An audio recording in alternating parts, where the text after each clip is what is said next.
Hello, you multi-mellifluous maritime maraudingers, and thank you to James Elliott for providing the malt mention to Ralphie Review 921 here in the Bothy, somewhere, yeah, I know you know, in the Irish Sea. And I am reviewing a single malt for you as part of a series where I'm focusing on official bottlings. And I'm having mixed results, and what I mean by that is I'm enjoying some of the official bottlings, but others I'm not. They're a pretty mixed bunch as far as I'm concerned with my palate and in my opinion, and it only is ever a perspective and an opinion, malt mates. That's what we do here in the Bothy. And this particular bottling is Glengoyne 18-year-old, which I've reviewed once before, back in 2017. So 5 years ago was the last time I bought a bottle of 18-year-old Glengoyne. It's the most lowland Highland distillery in Scotland, where the distillery is in the Highlands, but across the road the warehouses are in the lowlands. So does that make it a Highland distillery or a lowland distillery? Well, it makes it a lowland distillery, and I'll tell you why. I'll tell you exactly why. Because whisky is not made in distilleries. New make spirit, or basic British spirit, or cleric as it's sometimes known, that's what's made in distilleries. Whisky is made in warehouses, and the warehouses should be the designation for the region. Just sharing, just mixing it up a little bit for the very point that I want you to think a little bit more constructively and outside of the box about things. Talking of boxes, I'll come back to that shortly. I've reviewed a total, I've got 15 videos out there around Glengoyne Distillery. It was the nearest distillery to where I lived when I lived in Glasgow. And it's also a very picturesque distillery. It is charming. It just is. It produces completely unpeated whisky. Never produces a peated version, unfortunately. I'm sure they could do a very good job, but they don't. Of peated whisky, because it's not on their menu. But it certainly suits sherry casks, and a Glengoyne can be very good.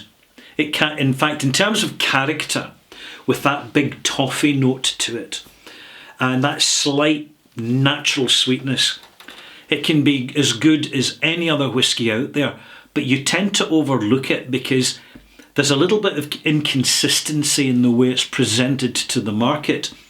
And one of the things you've got to watch with Glengoyne is it's a lovely and very professionally delivered distillery tour, but the prices in the shop will make your eyes water. I took a note of the prices when I last went to Glengoyne, and granted, for the record, that was about 14 years ago, so things may have changed, but I doubt it. And the prices were the most expensive I saw anywhere. And you find this with some distilleries. And a distillery visit should be the opportunity to get something that little bit special at an affordable, accessible price. But it's not the way distilleries work. And the taste that it leaves, no pun intended, is a little bit of a sour taste because it looks like location exploitation of the customer. They also have at the distillery what's called the Teapot Dram, which started off Kraken Dram, very good whisky. Started off at very accessible, well, reasonably accessible prices, but now is outrageously expensive. Glengoyne regards itself as a very collectible, high-end whisky, and it can be, but it doesn't fully deliver it, and it's nothing to do with the whisky itself. The whisky is well made, it's always well made. Granted, I've experienced some iffy casks from Glengoyne in the past, but that's part of my Glasgow Whisky Club experiences, and it's another story. Now, let's focus now on this whisky. 18 years old, natural colour, bottled at 43%. There you go.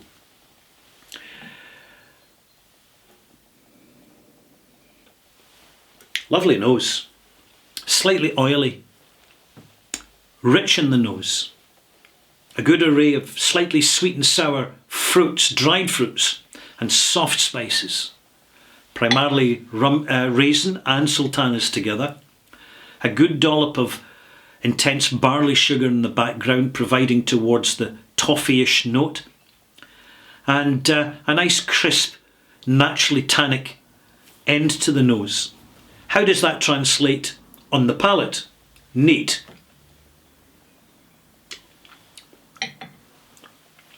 Lovely arrival.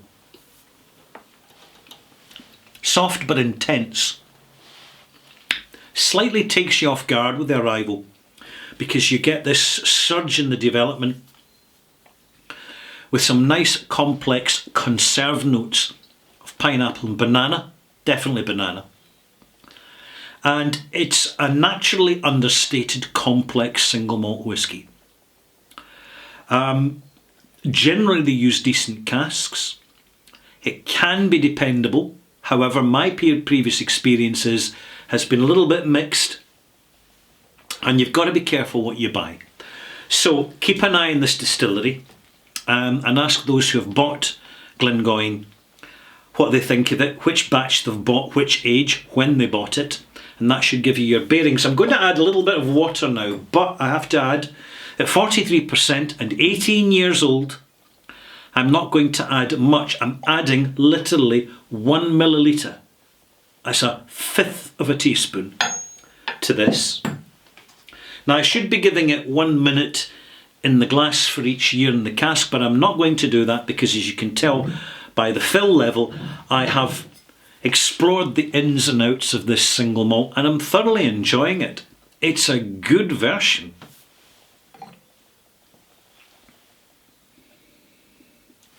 The nose subsides a little bit when you add water. It mellows. So it's one of these whiskies you're best to nose neat and then taste with just a drop of water in it. When you add a drop of water on the flavour,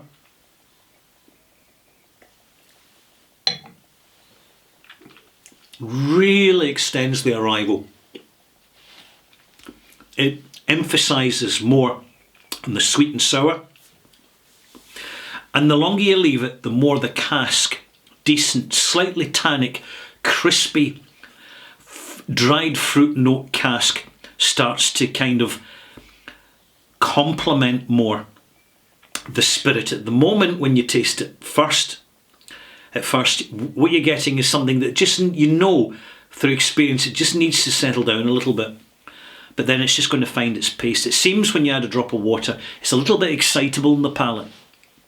But even after 5 to 10 minutes, it will really mellow down. So you'll see a lot of action on the change over 15 to 20, 25 minutes with this whisky, which is essentially quite a wonderful experience because you're seeing the morphing of the whisky in the glass. And with this version, it's reasonably pronounced. Another taste before I dish out a malt mark. At this age, 18, the whisky still has that slight youthful note of reference. The unpeated, toffee-ish, raisiny, mixed spice signature you get from the still, which complements sherry casks, the influence of sherry casks very well indeed. The nose again, because I've added water, definitely more subdued, but the flavour,